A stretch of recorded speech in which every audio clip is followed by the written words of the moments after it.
This is Amy Chan from CakeDecoratingSchool.com, and if you like cake decorating, you're in the right place. If you're interested in these products, check the links in the description. In this video, we're talking about preparing your rolled fondant in advance of rolling it. So this might seem a little strange, but typically when you buy rolled fondant, no matter what brand it is, it's going to come in some sort of bucket or canister inside a bag. And when you pull some out to use it, you're going to notice that it's really firm and hard, especially if it's cold weather or you're working in an environment with the AC. It has gelatin in it typically, or something else that's giving it that elasticity and that firmness, and that needs to be warmed up.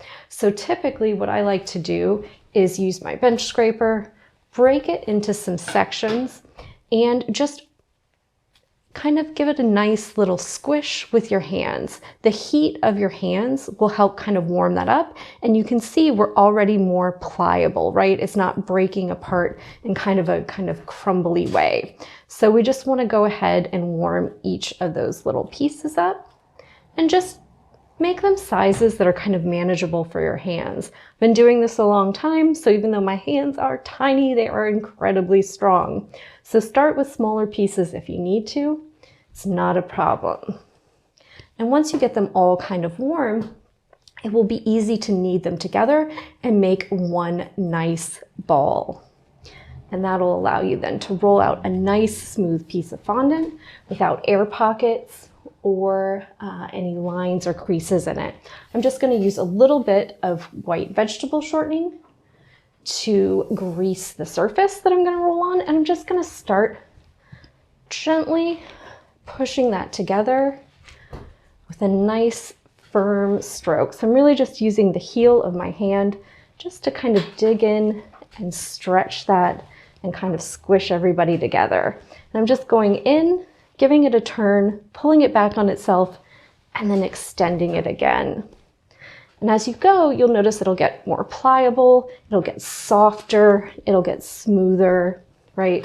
And that's everything warming up to a nice pliable temperature, right? So you can see already it's rolled, we've been kneading it, and it's got a nice smooth look on the surface. That's what we want to go for. And we've only got a couple of lines here in the back. So you just want to kind of keep working it together.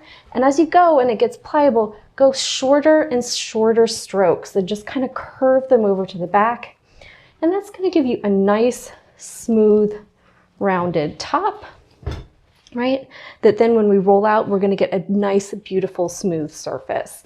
And then I'm just going to work the sides a little bit, right? And you can see we're getting just a tiny seam there on the bottom. And then we're just going to work that.